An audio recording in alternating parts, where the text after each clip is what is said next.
Saya baru saja membeli detektor asap dan melihat simbol radioaktif kecil di kotaknya, yang membuat saya bertanya-tanya, mengapa detektor asap bersifat radioaktif?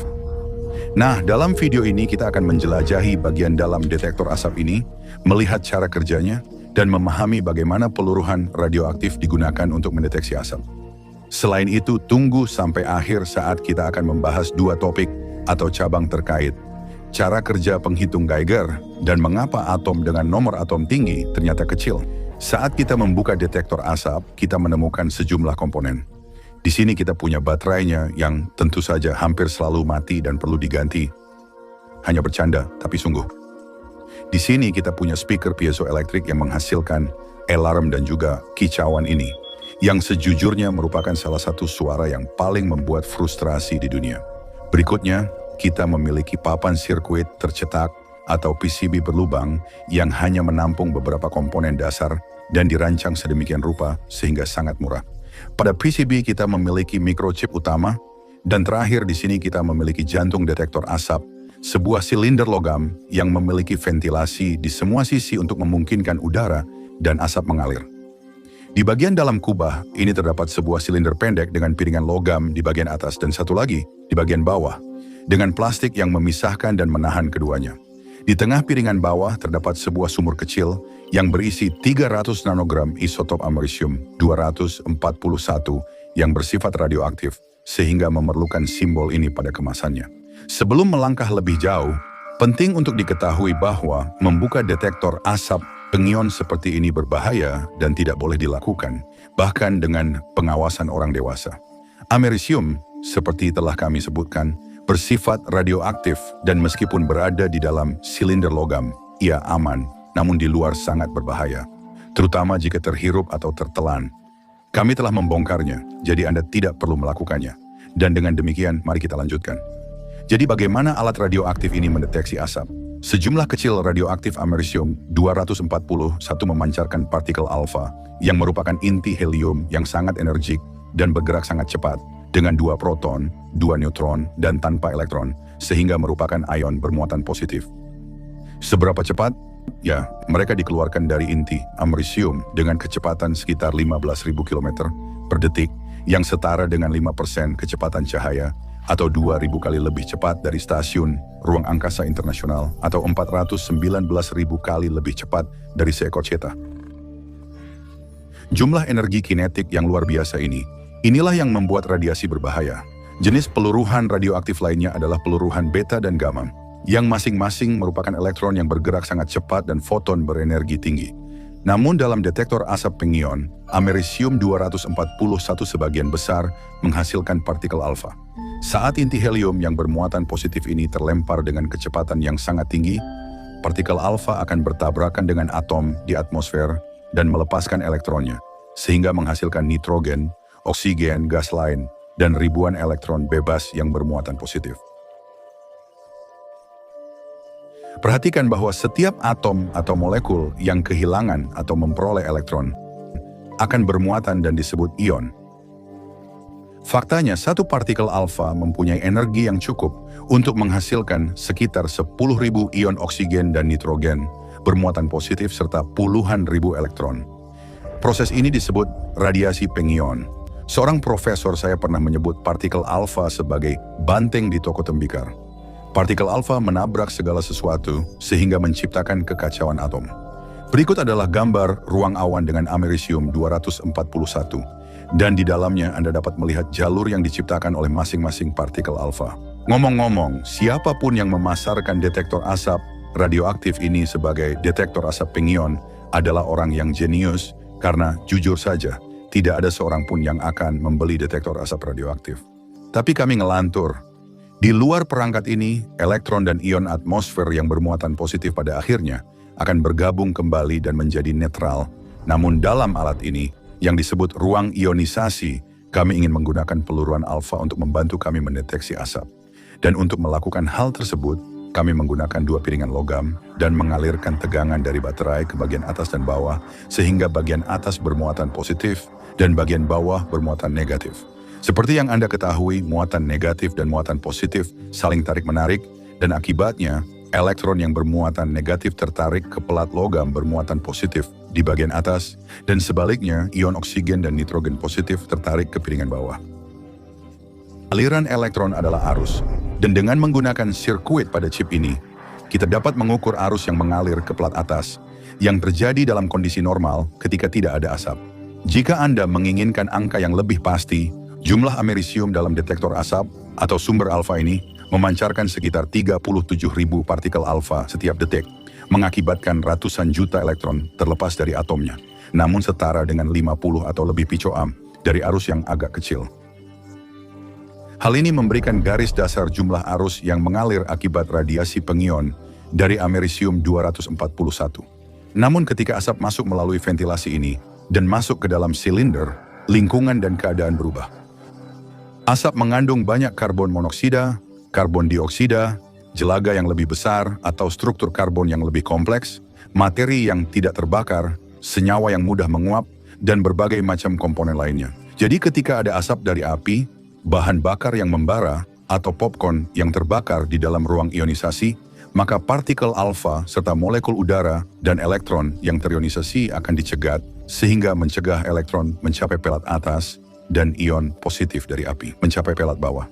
Tidak ada elektron yang mengalir ke pelat atas berarti tidak ada arus. Dan kekurangan arus ini diukur oleh microchip di bawah ini yang kemudian memicu alarm piezoelektrik untuk mengingatkan Anda bahwa ada api atau bahwa Anda tidak pandai memasak.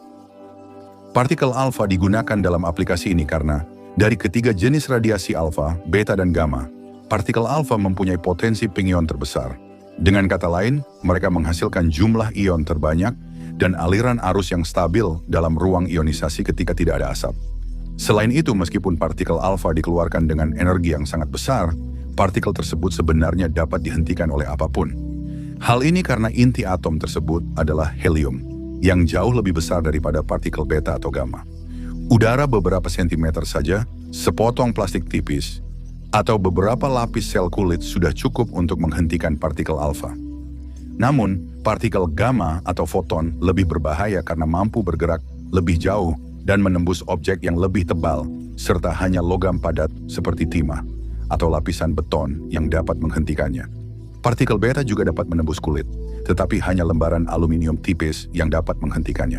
Jadi mari kita jawab 3 pertanyaan potensial yang mungkin Anda miliki. Mengapa amerisium-241 bersifat radioaktif? Bagaimana cara produksinya? Dan yang terakhir, apakah ada jenis detektor asap lainnya? Nah, amerisium-241 ada di tabel periodik. Ia mempunyai 95 proton dan 146 neutron pada intinya, dan 95 elektron pada kulitnya. Anda mungkin sudah familiar dengan gagasan bahwa muatan sejenis akan tolak-menolak. Nah, di sini kita memiliki 95 muatan positif dan sekumpulan neutron yang semuanya direkatkan oleh gaya nuklir kuat. Akan tetapi, gaya tolak-menolak dari 95 proton tersebut dan rasionya terhadap neutron membuat inti tidak stabil, dan akibatnya ia memiliki kemungkinan untuk menolak 2 neutron dan 2 proton. Dan dengan demikian berubah menjadi neptunium-237. Dalam detektor asap ini, kami memiliki 300 proton nanogram amerisium, yang setara dengan sekitar 750 triliun atom. Dan selama 432 tahun, jumlah tersebut akan terurai menjadi 375 triliun atom amerisium-241 dan 375 triliun atom neptunium-237. Neptunium-237 juga bersifat radioaktif dan memancarkan partikel alfa, namun karena rasio proton dan neutronnya lebih stabil, ia memiliki waktu paruh 2,14 juta tahun. Jadi mari beralih ke pertanyaan kedua. Bagaimana amerisium-241 diproduksi? Menariknya, hal ini dihasilkan di pembangkit listrik tenaga nuklir dengan aktivasi neutron plutonium-239 dan 240 menjadi plutonium-241 dan kemudian plutonium kemudian memancarkan partikel beta dan meluruh menjadi amerisium-241. Artinya, semua detektor asap pengion mengandung bahan yang berasal dari reaktor nuklir. Amerisium ini berbentuk amerisium oksida dan memiliki lapisan emas tipis di atasnya untuk alasan keamanan. Setiap detektor asap memiliki jumlah amerisium yang sangat kecil, sehingga 1 gram yang dihasilkan dari pembangkit listrik tenaga nuklir dapat menghasilkan puluhan ribu detektor asap atau lebih. Terakhir, adakah cara lain untuk mendeteksi asap? Dan jawabannya adalah, ya, cara paling umum lainnya untuk mendeteksi asap adalah menggunakan sensor fotolistrik atau cahaya, namun ada berbagai cara selain kedua metode tersebut. Detektor asap fotolistrik memiliki LED di satu sisi ruangan dan sensor di sisi lainnya. Namun di ruangan ini, cahaya tidak memiliki jalur langsung sehingga tidak dapat mencapai sensor. Potongan plastik tambahan ditambahkan ke dalam ruangan agar cahaya yang dipantulkan tidak dapat mencapai sensor. Namun ketika ada asap, partikel asap membelokkan cahaya dari LED, menyebarkannya ke dalam asap, sehingga sensor dapat melihat sebagian kecil dari cahaya yang memicu alarm asap berbunyi. Ada sejumlah pro dan kontra pada setiap desain detektor asap. Kami tidak akan membahasnya di sini, namun jika Anda mau, Anda dapat membaca artikel Wikipedia. Dua hal singkat. Pertama, detektor asap dapat menyelamatkan nyawa.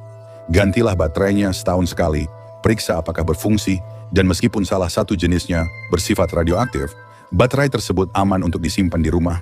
Namun seperti banyak barang lainnya, baterai tersebut tidak aman untuk dimakan. Kedua, dalam penjelasan kami menyederhanakan sirkuit ruang ionisasi detektor asap. Pada kenyataannya, silinder logam bagian atas juga merupakan ruang ionisasi, dan sirkuitnya merasakan tegangan pada piringan tengah dan membandingkan aktivitas pengionan di ruang atas dengan aktivitas pengion referensi di ruang bawah untuk mengetahui adanya asap. Berikut adalah skema yang menjelaskannya. Dan perhatikan, beberapa desain memiliki voltase di seluruh ruangan yang terbalik. Selanjutnya, kita akan membahas dua topik yang berasal dari detektor asap, yaitu ukuran atom yang berbeda-beda dan cara kerja penghitung Geiger. Jadi tetaplah di sini karena ini adalah topik yang benar-benar menarik. Oke, mari kita bahas dua cabang yang berkaitan dengan detektor asap, ukuran atom, dan penghitung Geiger. Seperti yang Anda ketahui, atom sangatlah kecil. Namun menurut Anda, apakah seiring bertambahnya nomor atom, ukuran atom juga bertambah? Mari kita periksa. Ini natrium dengan 11 proton, dan inilah amerisium dengan 95 proton. Jika kita melihat jari-jari atom berdasarkan pengukuran empiris, natrium sebenarnya lebih besar dari amerisium. Hal ini agak berlawanan dengan intuisi, karena Anda akan berpikir bahwa semakin banyak proton, neutron, dan elektron yang kita tambahkan, ukuran atom akan semakin besar. Jadi mengapa natrium lebih besar dari amerisium? Hal ini ada hubungannya dengan fakta bahwa muatan positif dan muatan negatif saling tarik-menarik dengan gaya yang sangat besar. Misalnya, jika 1 gram proton murni ditempatkan pada jarak 100 meter dari 1 gram elektron murni, maka muatan positif dan muatan negatif akan saling tarik-menarik dengan gaya sebesar 1,5 ribu triliun ton. Yang setara dengan gaya yang dihasilkan oleh 440 miliar roket Saturn. Agak sulit dibayangkan ya, gaya serupa terjadi pada sebuah atom. Di dalam amerisium terdapat 95 proton, dan proton mengikat 95 elektron tersebut dengan sangat erat sehingga jari-jari atom amerisium hanya sedikit lebih kecil dari ukuran natrium. Berikut adalah representasi 3 dimensi tabel periodik dan tinggi, setiap unsur menunjukkan seberapa besar setiap atom. Lonjakan ukuran jari-jari atom, misalnya dari argon ke kalium, disebabkan oleh peningkatan jumlah dan konfigurasi kulit elektron, sedangkan peningkatan jari-jari di setiap kolom disebabkan oleh kulit dalam elektron yang menolak kulit terluar. Dan penurunan jari-jari dari kiri ke kanan disebabkan oleh adanya gaya tarik-menarik antara proton pada inti dan elektron pada kulit. Satu hal yang menarik adalah amerisium 241 sedikit lebih kecil daripada natrium, namun memiliki jumlah proton dan neutron hampir 11 kali lebih banyak. Sehingga kepadatan amerisium 14 kali lebih banyak daripada natrium. Tren kepadatan ini juga berlaku untuk banyak elemen lainnya. Faktanya inilah osmium, ia memiliki jari-jari atom yang agak kecil dan merupakan unsur yang paling padat di antara semua unsur alami. Untuk menyelesaikan episode ini, mari kita bahas secara singkat Geiger counters. Singkatnya, prinsip dasar penghitung Geiger mirip dengan detektor asap. Di dalam tabung ini terdapat ruang ionisasi. Radiasi masuk melalui jendela yang terbuat dari mika dan melepaskan elektron dari gas, biasanya argon.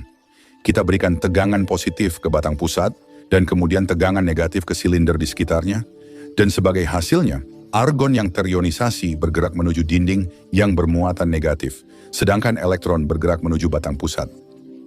Tegangan yang digunakan jauh lebih kuat, sekitar 500 hingga 1000 volt, dan tegangan yang lebih tinggi ini menciptakan gelombang ionisasi yang diperlukan untuk mendeteksi partikel beta, karena potensi pengionnya tidak sebanyak partikel alfa. Lalu kita ukur arusnya, dan ketika ada lonjakan arus, itu berarti beberapa partikel radioaktif masuk ke jendela dan mengionisasi sejumlah gas di dalam ruangan. Ada banyak elemen desain lain pada penghitung Geiger, namun karena prinsip dasarnya mirip dengan detektor asap, kami menganggapnya menarik untuk disebutkan. Jumlah tersebut cukup banyak untuk detektor asap, ukuran atom, dan penghitung Geiger. Inilah Branch Education, dan kami membuat animasi 3 dimensi yang mendalami teknologi yang mendorong dunia modern kita. Tonton video cabang lainnya dengan mengklik salah satu kartu ini atau klik di sini untuk berlangganan. Terima kasih telah menonton sampai akhir.